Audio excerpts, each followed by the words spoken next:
Hello and welcome to Chapter 5 of our tutorial series, Color Profile and Proofing. In the last video, Learning Tutorial 4, we covered the means to prepare your image for print, but we want to dedicate this video to color space as it's an important topic since it's not often talked about, but it affects your prints and thus the look and feel of your art. Starting with the importance of color profile. If you ever ordered a print expecting the colors to turn out similar to your image file only to be met with vastly different colors, then the color profile may be the reason for this discrepancy. When you have a color profile assigned to your image file and it's printed in another color profile, the change can look drastically different. Which is why this tutorial learning series, we want to equip you with the knowledge of color profiles and how they affect your print. Perhaps if you never had an issue with your colors looking off or never noticed the color shifts between prints, or maybe you have, what matters is that you know which measures to make to minimize the discrepancy between your original art, the image file you use for your print, and the print itself.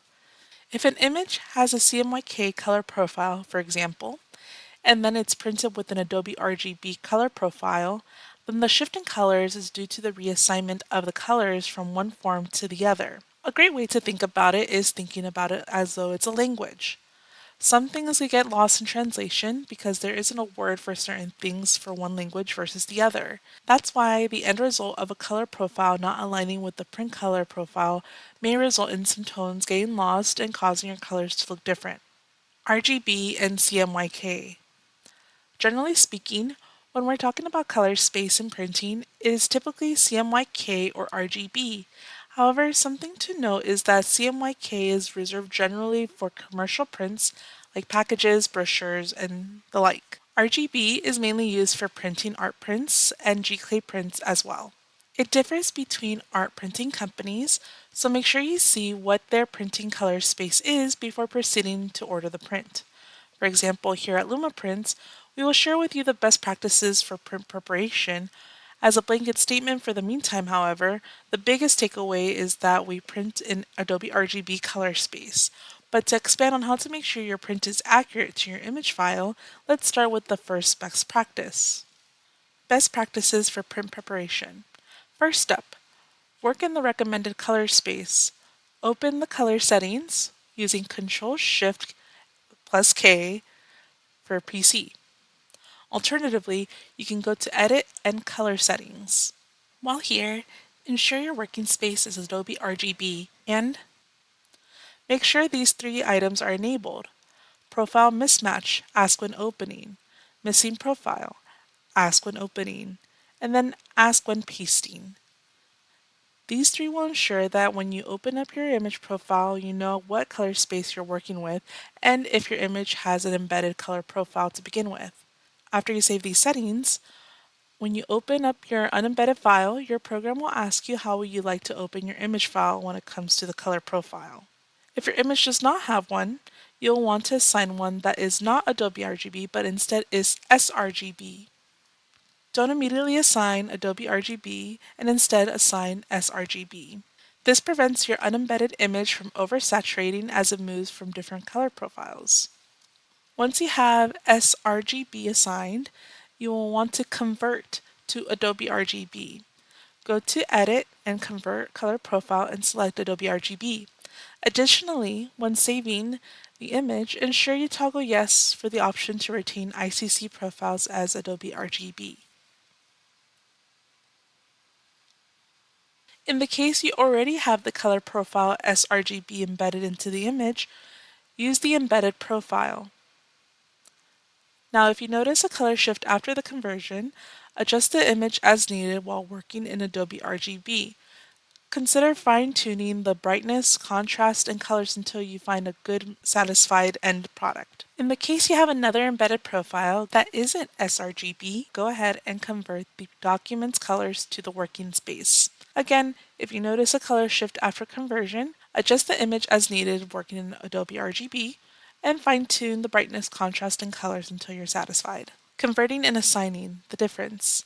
Now that we covered on how to make sure your image is ready for print and making sure that there is minimal shifts in color, I want to discuss and clarify what converting and assigning does. Converting a color profile alters the numerical values so they appear the same as what you see on the screen or print. When it comes to assigning a color profile, it retains the same numerical values, but places them onto the new color profile, often leading to color shifts. In the scenario where we ask that you assign items, it's usually when your file does not have an embedded color profile to begin with, and so you assign sRGB to your image. Now, when it comes to soft proofing, this is just a matter of you looking at your image and evaluating whether or not you need to go ahead and make some alterations.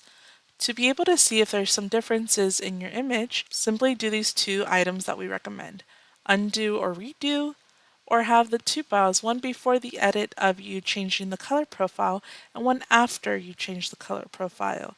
If there is a difference, then maybe it's worth going back and adjusting or trying to look at other possibilities as to why you see the shift. Additionally, Lumaprints offers ICC profiles for our customers on a request basis. If you know how to work with ICC profiles, let us know what products you want to be soft-proofed and we will provide you the resources for this. Lastly, some easy things you can do to help be able to compare and contrast for your image to what will be in print. Consider looking at your display. Without us ever noticing, our monitors may shift color slightly, and there are some measures you can make to improve your monitor's color accuracy. One of the biggest things, of course, and might seem obvious to some but not to others, is to toggle off night mode. It's one of the easiest ones, but when you have night mode on, it significantly warms up the image and could provide you indirect or inaccurate appearance of your image.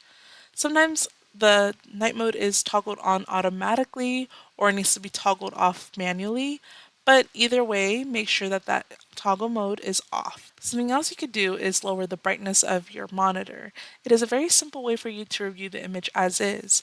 By lowering the brightness until the vibrancy and colors match your original art, you can see then if colors or brightness need to be adjusted. Lastly, a popular practice amongst our customers is to print the artwork in sizes that are small enough just to serve as proofs to compare against what they see digitally. This will help you adjust as needed, knowing how it will come out on our printers. And just some smaller suggestions is to use high quality cables. Sometimes if your cables are older or they were bought at a discounted price, they might not have the most longevity when it comes to the quality and how they're able to then connect your monitor to your computer and thus creating some unfortunate color shifts on your monitor. It's worth looking into also the temperature of your monitor. Make sure it's set to a neutral standard. Another option is also making sure it's an sRGB on your monitor's menu if that's an option. Lastly, if there is a gamma option, please make sure to leave it at the standard baseline of 2.2, which is the most accurate tonal curve. And that's it for the series. We hope it was very helpful for you in preparing your images for print. This makes you a lot more knowledgeable as to what could occur when you see a color shift in your prints. What we're aimed to do is to make sure your images are as accurate as they can be from your image file to your original art. Thank you, and we'll see you in the next one.